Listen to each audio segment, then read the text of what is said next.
มาตลาดมื้อนี้หนาวอากาศหนาวอยู่อเมริกาเด้อไปตลาดอเมริกาไปตลาดเอเชียไปตลาดซื้อน้ำซื้อในให้ทุกสิ่งอย่างแพงหลายพี่น้องเอ้ยแพงมาไปตลาดน้ำกันไปเบิ่งว่าราคาของสิบอยู่อเมริกานี่มันสิแพงสำไหนเนาะเฮ็ดพี่น้องเอ้ยอากาศหนาวจนว่าขอกระดูกพุ่นแหละอันนี้อยู่วอชิงตันดีซีแล้วพี่น้องเอ้ยถ้าพี่น้องไปตลาดของสิบอยู่อเมริกาแพง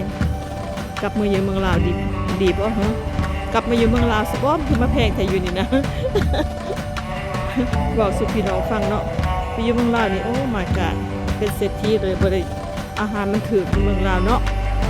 ไปเที่ยวก่อนไปเมืองลาวไปเบิ่งไปเวเคชั่นไปเบิ่งก่อนว่าเขาอยู่จังไดกินจังไดจะไปอยู่บ่คนก็ไปหลายแล้วเฮ็ดให้ข่อยอยากไปเลยพี่น้องเอ้ยมาตลาดอันนี้ตลาดมาร์เก็ตทาร์เก็ตดีเบิดหมดที่นี่ not very good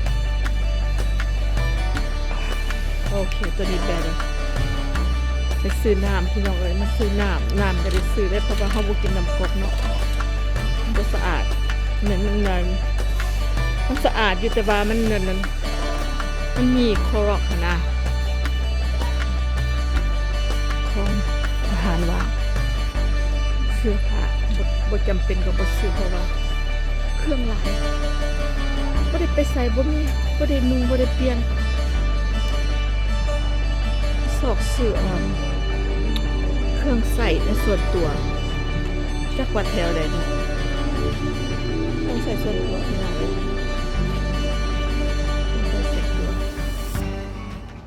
ต้องอยู่แถวนี่แหละเครื่องใส่ส่วนตัวพี่น้องเลยพวกแถวมีกุตกกุเต็กแถวนี่ละมาโอเคแถวนี้เห็นละเจอแล้วอันนี้ทุกคนเขาเป็นผู้หญิงเนาะเขาก็ต้องเทคแคร์ตัวเองอันนี้สบู่ล้างอีโมด้วยพี่น้องเลยเวลาเขาอาบน้ำอาบในไปห้องน้ำถ่ายบอกถ่ายเบาเนาะใส่อันนี้ล้าง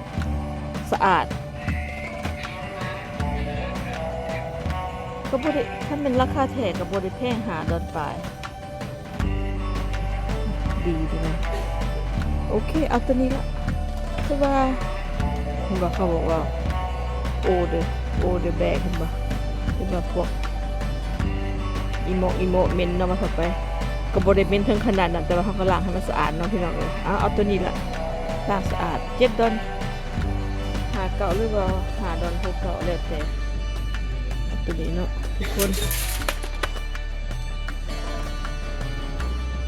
มีหลายแบบหลายอย่างแล้วแต่เขาต้องการใส่เอาไปในนี้เนี่ยเสร็จเอาไปเวลาเขาไปมันถอดน้ำทางไปห้องน้ำห้องยังเนาะเขาห้องน้ำไทยบางทีเขาก็เนี่ยเสร็จแนวล่างสะอาดเขาเองนี่ก็สำคัญเลยทุกคนมีไว้ติดกระเป๋าก็ดี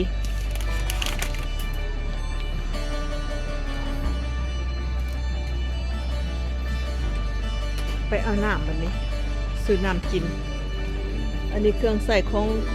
ผู้หญิงผู้หญิงและพี่น้องก็เป็นบ็อกซ์สเปรย์แถวนี้ทำความสะอาดรักษาตัวเองเนาะ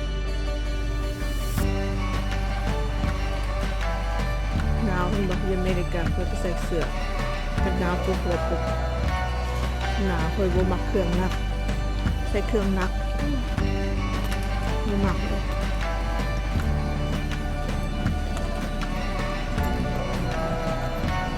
เอาน้ำกับพี่น้องเลย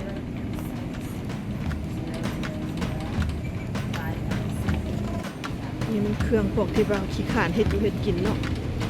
เอาไปแล้วเขาไม่กระบอกกระเบบเขาเตาอบเลยสบายอยู่แบบสบายคนบ่มักคนมักเฮ็ดกินเองแซ่บกว่าอันนี้เครื่องที่ว่าพวกขี้ขานเอาน้ำกับพี่น้องเลยไอศครีมกันได้แล้วไอศครีมเขาต้องการกาแฟไอศครีมนี่ก็หายากเขาบ่เฮ็ดไปจังไงโอ้ my god no water I need the water still water oh yeah maybe that one okay got the water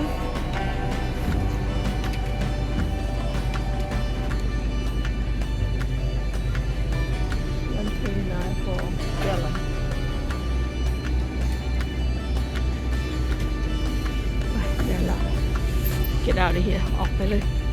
ได้น้ำละ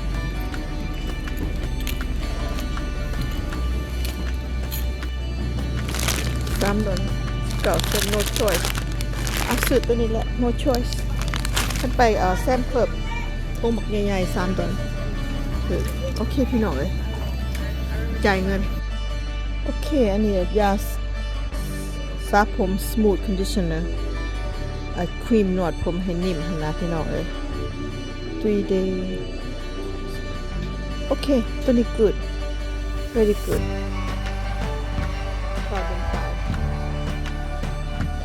That's a good one. Take this one. And this one cheap too. This is good too for the oil freezing. ก็ให้ผมหยุ่งผมหยองเนาะเครื่องใส่เครื่องซอยอันนี้ก็ good. Smooth conditioner. Yep, that's what I need.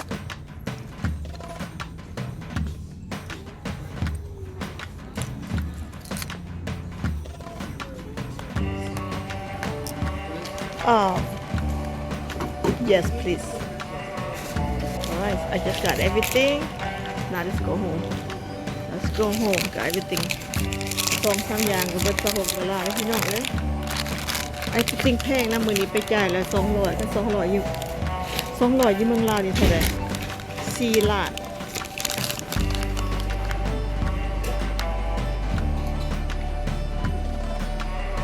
$4200อยู่เมืองลาว4 ล้านพี่น้องเลยโอ้ my goodness think about คือเห็นเงินลาวบ่อยากจ่ายเลย$4 ล้านขอโทษ4 ล้านกีบ4 ล้านกีบเงินลาวแบบว่าเขาเหตุการณ์อยู่หั่นมีแต่2 ล้านหรือว่า1.5 ล้านต่อเดือนเขาจ่ายมื้อเดียวเบิด4 ล้าน5 ล้านอันสิไหลเป็นเงินกีบเนาะบ่อยากใส่เลยนะพี่น้องบ่อยากใส่เลยเพราะว่าคือเห็นคนลาวเขาจะหาเงินยากเนาะเขามาจ่ายเงินแบบที่ว่าทิ้งทุ่มเลยสิเขาก็บ่อยากจ่ายคือเห็นคนลาวเขาจะหาเงินอย่างยุ่งยากเอาไปเมืองไปเว้ากันที่เมืองอยู่เพื่อนบ่ล่ะพี่น้องลืมเครื่องเขาห้องมาเอาเครื่องคืนซื้อเครื่องแล้วลืมย่าออกไปเซยไป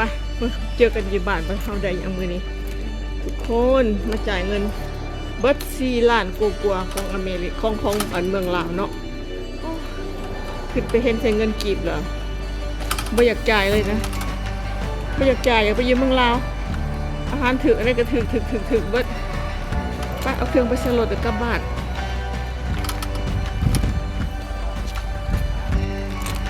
ซื้อเครื่องก็เต็มรถเอาคนเขาในบ้านปะทีคนเขารถพี่น้องเลยอยู่อเมริกาอีหยังก็แพงเบิดแต่ว่าเฮาอยู่นี่เป็น40-50 ปีแล้วก็เฮ็ดจังได๋เนาะทุกสิ่งอย่างก็ธรรมดาแต่ว่าคันเห็นคนในเมืองลาวก็เขาเจ้าเหตุการณ์ได้ยินว่าได้เงินเดือนละ1.5 ล้านหรือว่า2 ล้านจังซี่นะเอาเก็บเครื่องเขารถก่อนขุดซื้อเครื่องเต็มรถอยู่เป็นเงิน4-5 ล้านพี่น้องเอ้ยเก็บเครื่องขึ้นรถกันเด้อโอเคกลับบ้านพี่น้องเอ้ยไปทุกคนกลับบ้านแล้วอากาศหนาวแท้หนาว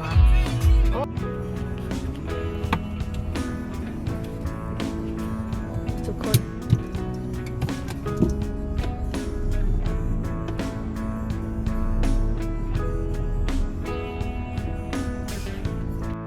ไปทุกคนกลับบ้านแดดออกมาเลยมีแห้งขนาดขั้นแดดออกมาเลยอากาศก็คอยอุ่นลงหน่อยนึงคันบ่มีแดดอีกเลยว่าหนาวบ่ให้ว่าเลยหนาวจนว่าพวกคุณละเขากระดูกคุณละมันเขาจะนุ่งเครื่องได้หน่อยบ่ได้โอเอได้อยู่นี่นะไปลงเพลย์โอเคหนาวไปกลับบ้านเก็บของถึงเพื่อน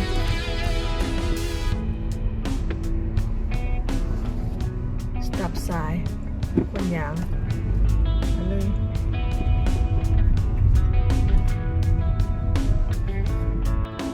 โอเคพี่น้องหอดบ้านแล้ว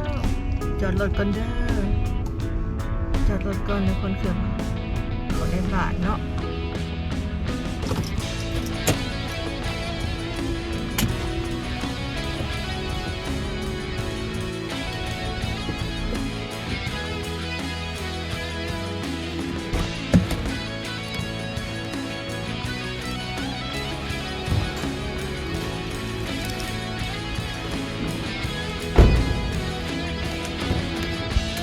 เครื่องเต็มรถพี่น้องเลยนะชีวิตเราอยู่อเมริกาไปตลาดทิศหนึ่ง2 ทิศไปเธอหนึ่งก็บ่ได้ไปตลอดหรอกวะนี่ถ้าบ่มีอันนี้เนี่ยเป็นตายเลยจะตายติดเครื่องเลยนะถ้าบ่มีตัวนี้เนี่ยเป็นยุ่งยากขนาดเลยนะ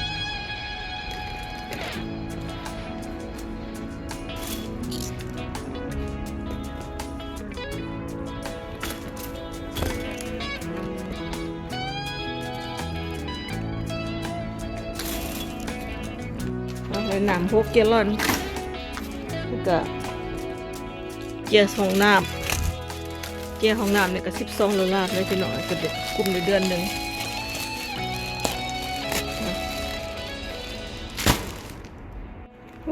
อันนี้อีกต้องมาเอา2 เทื่อ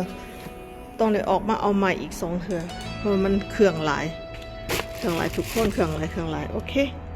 เนี่ยยังหลายอยู่ต้องได้ขึ้นมาอีกเทื่อ2อันนี้ไปไว้ก่อนไป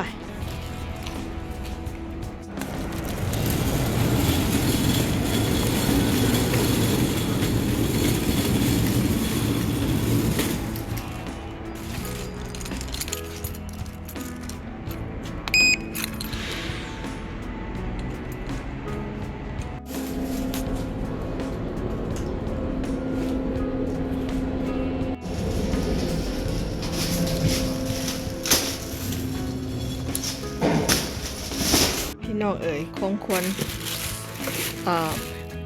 ชายนิดนิเวียมาไวๆเร็วๆนี่ซื้อของควรให้ตัวเองซื้อคือโซวาเนียอันนี้เฮ็ดให้ร่ำให้รวยทุกคนเด้อร่ำรวยเขามาหอดบ้านของเพื่อนแล้วร่ำรวยพี่น้องอ่ะใครให้เบิ่งว่ามีหยังเด้นี่ล่ะเพิ่นเครื่องที่ว่าได้มาเนาะก็3 อย่าง4 อย่าง5 อย่างซื้อเบิดขนาด110กว่า$แล้วก็เพิ่นก็แถมเตาให้โอเคไปเบิ่งของกินบัดนี้นะเฮ็ดอันนี้เครื่องลับของคนรวยเศรษฐีเงินล้านก็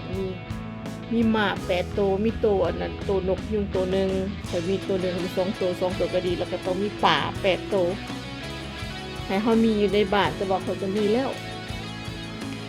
มันก็บกครบเนาะ6 ตัวมีหมา6 ตัวเอามาตื่น2 ตัวพญาครุฑก็รักษาบ้านแล้วพี่น้องพญาครุฑแล้วก็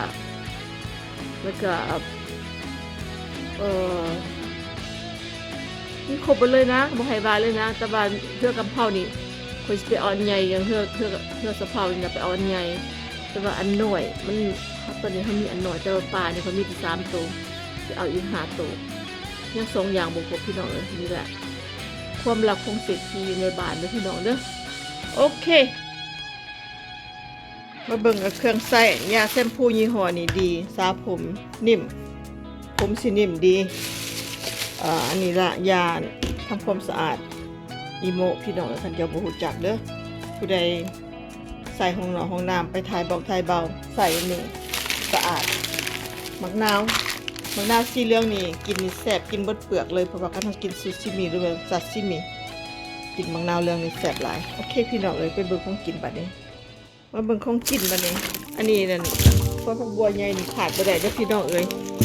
ขาดบ่ได้อันนี้นะไข่นี่ก็ขาดบ่ได้เขามีไข่อยู่ในบ้านคันบ่มีหยังกินต้องมีไข่แต่มีไข่เด้อพี่น้องเอ้ยแล้ว2 แตะเพราะพวกบัวใหญ่ก็มีสีขาวสีแดงอันนี้เห็ดยำแซ่บอันนี้ ต้มสอกต้มสุกโอเคส่วนผักทั้งสายเอามาเฮ็ดสอกเฮ็ดสุกกินผักบงนี่ก็เกือบ$10พุ่นได้นี่นะพี่น้องเอ้ยแพงหลายประเทศในฝั่งอเมริกานี่แล้วก็หอมสลา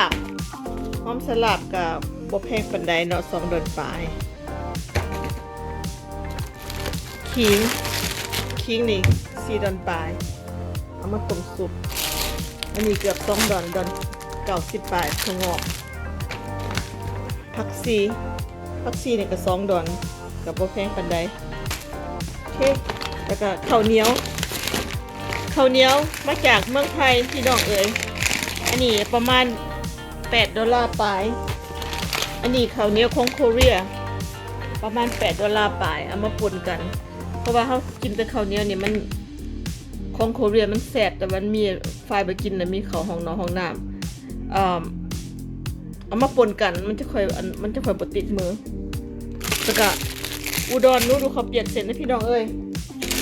เขาเปียกเส้นของญี่ปุ่นเด้อเขาเปียกเส้นญี่ปุ่นบ่ต้องเฮ็ดยากซื้อมานี่ต้มน้ำซุปน้ำไก่น้ำยังน้ำหมูใส่เข้าไปแล้วกินแซ่บนี่นะยังมีหลายอย่างขนมซื้อมากินกับกาแฟซื้อมากินกาแฟ2ห่อนี่ก็2ห่อนี่$6ปลายออนเซลว่าสำคัญว่าสันเถาะโอเคแล้วก็เต้าหู้นี่ก็$ปลายซื้อมากินเพราะว่ามันกินดีด้วยพี่น้องเด้อเห็นย่อยออกอาหารโอเคก็หลายอันหลายแนวโอ้ my goodness